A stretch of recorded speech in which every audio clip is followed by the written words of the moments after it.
Good morning, students. Let us begin with a new lesson, that is on page number 110, lesson number 8, Book is the World. So before starting with the lesson, let me introduce you to the author of this lesson. The author of this lesson is Subrata Bakshi, Chief Operating Officer of Mindtree Limited, to the class of 2006 at the Indian Institute of Management, Bangalore, on the definition of success. Mindtree is one of India's most admired software services companies. Bakshi was born and brought up in a small town in Orissa. That is the present Odisha.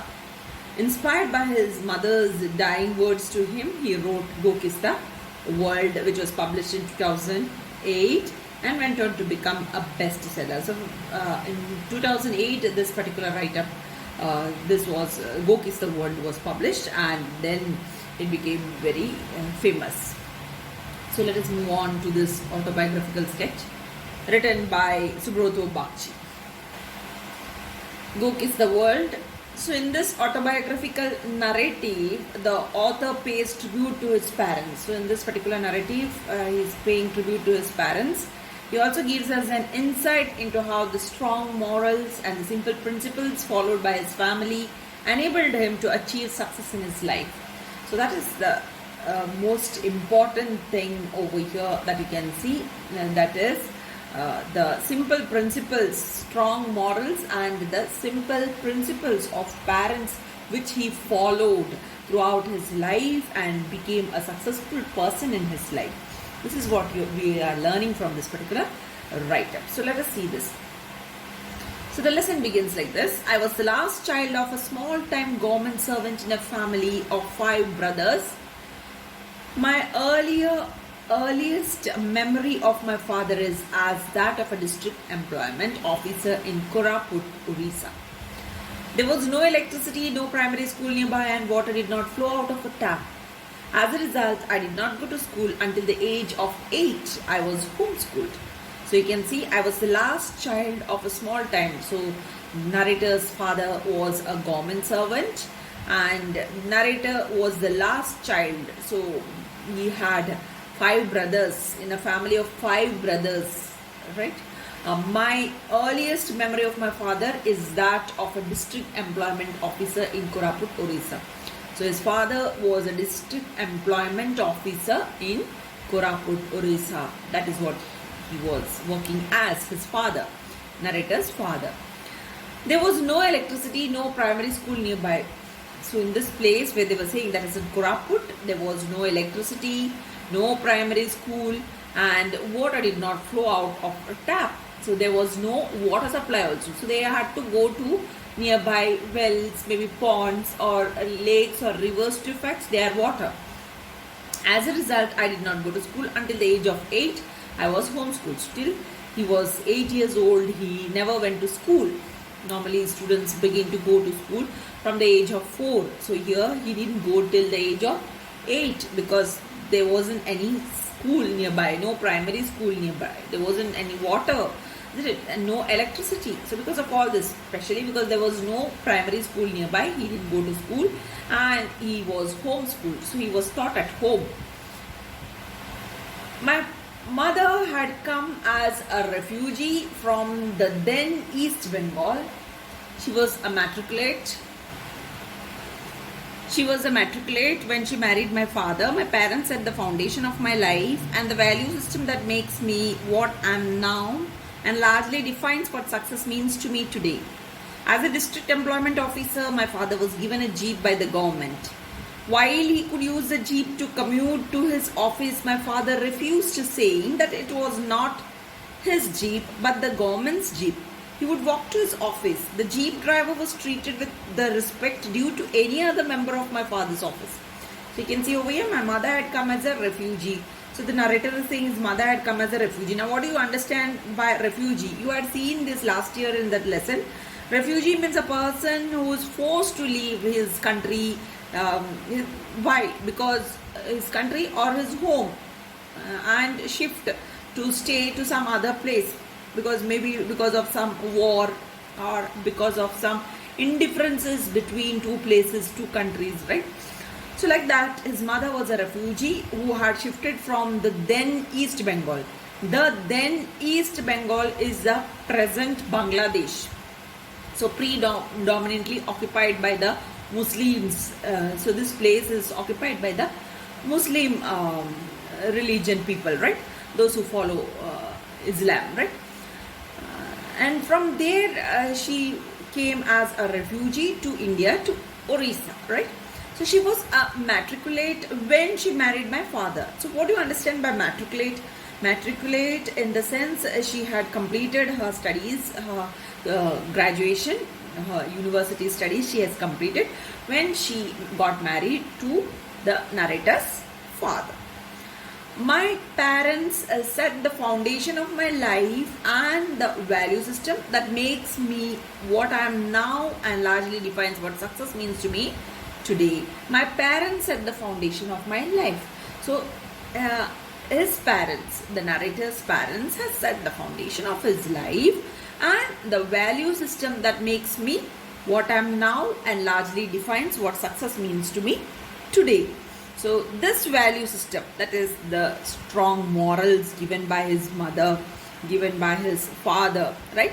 So those things, the morals, the simple principles of theirs, these things, that is what is called as value system. So these things had made me what I am now and largely defines what success means to me today. So tomorrow when you people become successful in your life, you will remember whatever is taught to you by your parents, whatever values are given to you by your parents today. This you will realize when you grow up and you become successful in your life. Until and unless you follow these values given by your parents. Okay. As a district employment officer, my father was given a jeep by the government. So he was an officer, he was a district employment officer. So he was given a jeep by the government. Government had given this person a jeep. While he could use the jeep to commute to his office, this he could use to travel to his office, isn't it? To move to his office. But he never used it. So such a great person he was. Normally people are not like that, isn't it? People you can see in and around, when they get official vehicles, they use it for all personal needs also at times, isn't it? That is what you can see. So but here you can see this person, he never used to use it to travel to the office. My father refused, saying that it was not his jeep. So he used to say what? That the jeep was not his. Jeep did not belong to him. That jeep was the property of government. That is what they said. Government's jeep it is. So why should I use it? I won't use it. Like that, he used to not use it for his personal need. Actually, he could use it to travel from his home to the office. But that also he never used to use. He would walk to his office. In fact, he used to walk to the office. The jeep driver was treated with the respect due to any other member of my father's office. So these are the things that one can learn, isn't it? The jeep driver, normally higher rank officials, they treat their drivers as drivers. So they are treated like that. But here, the jeep driver was not treated like that by this person. That is what the narrator is focusing and showing us over here. He was not treated like a driver, whereas he was given respect, like how he respected other members of his office, same way he respected the driver too. This is an important fact what you can see and learn. So normally this never happens with all other people. Very few people are like this. That is what you can see. Then let us move to the next paragraph. Our day used to start with the family huddling around my mother's chula, an earthen fireplace that she would build at each place of posting where she could cook for the family. The morning routine started with tea. As the brew was served, father would ask us to read aloud the editorial page of the Statesman's Mofussil edition. Delivered one day late, we did not understand much of what we read, but the ritual was meant for us to know that the world was larger than Koraput and the English I speak today, despite having studied in an Oriya medium school, has to do with that routine. So our day used to start with the family huddling around my mother's chula. So they used to begin their day. That is, the family used to huddle around, get crowded. They all get around. They get together, sitting very close around mother's chula. Now, what is this chula? Chula is the traditional way of, like, instead of stove, now you have stove, gas stoves, isn't it? Or you have the kerosene stoves and all, you might have seen. Same way, olden days. This is also there. Chula is there in every house here also. You can see. Chula is the thing which is made of, here normally it is not made of mud. Chula is made of stone, and nowadays in modern houses, in our modern houses, it's not made of stone. We have that smokeless chula in our houses, right? So that is what a fireplace wherein you can cook, isn't it? So that is chula. When it is mentioned, it is the traditional fireplace wherein you place those 3 stones and you cook. So these different places have different ways, isn't it? So in North India, they have the chula made of mud. So these chulas are made of mud. So there they keep their vessels, their utensils, and they cook. It's a fireplace wherein they cook their food, right? An earthen fireplace. So it's mentioned over here that she would build at each place. So this was made. It's not, you don't need any construction people and all, like how we make the chulas in our houses nowadays, in our modern houses. So that is not required in olden days. It was done by ladies themselves. They used to get the mud and they used to build this chulas.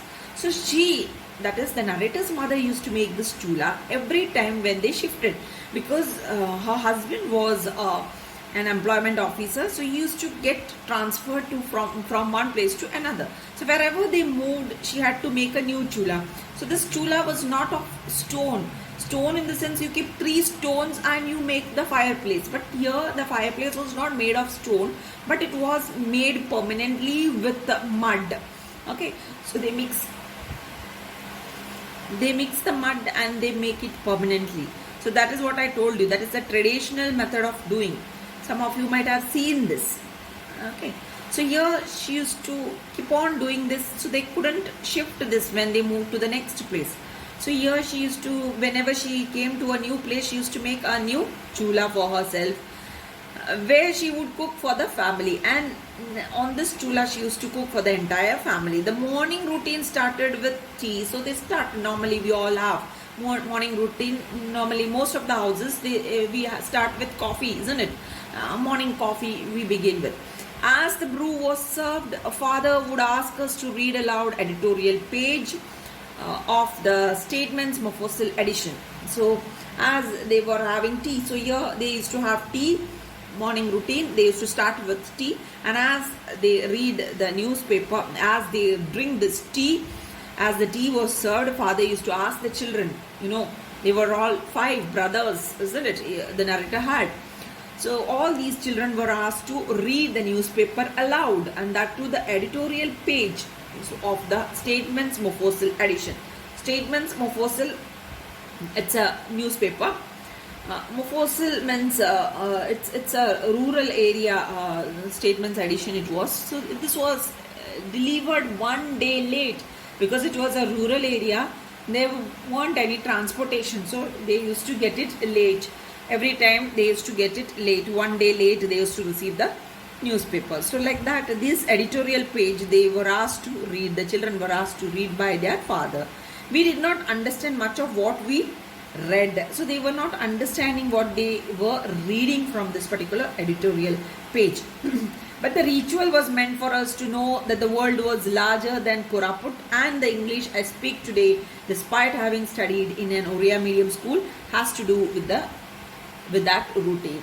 Okay, so the ritual was meant for us to know. So they were made to read this editorial page so that they should know that the world was larger than Koraput.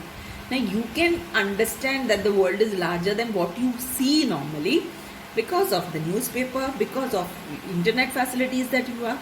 But that time the narrator and these children, they were not having these facilities. This is what you can understand. They were not having any television and not anything else so that they can understand about the world. They used to only get the information of the world through this editorial page only. That is why they were made to read this editorial page, forced to read the editorial page by their father. And not only that, they are not knowing about the world, but they learn to speak in English, isn't it? So that is what he says. And the English I speak today, so the English which I developed today, he says, so that credit also is giving to his father. He says the English that I have developed today is what I have gained from that reading ritual, what my father used to make us do when we were children. This is what he says. Despite having studied in Oriya medium school, like how you have here Malayalam medium school. What do you understand by Oriya medium school? That means all the other subjects, that is, you have to study physics, chemistry, biology, history, geography, all these subjects in Oriya language, like how you learn it in Malayalam language. These subjects, they used to learn it in Oriya language. Okay, but here now you are in English medium school. That means you are learning all this in English, isn't it? English, you are learning all these things. So despite having studied in an Oriya medium school, has to do with that routine. So in spite of studying here in Oriya medium school, they were asked to read this paper in English, and that made them develop, improve their English language. And so he was able to speak English. That is what he says over here. So today I'll wind it up to here. In my next class, I'll continue with the remaining part of the lesson. Thank you very much.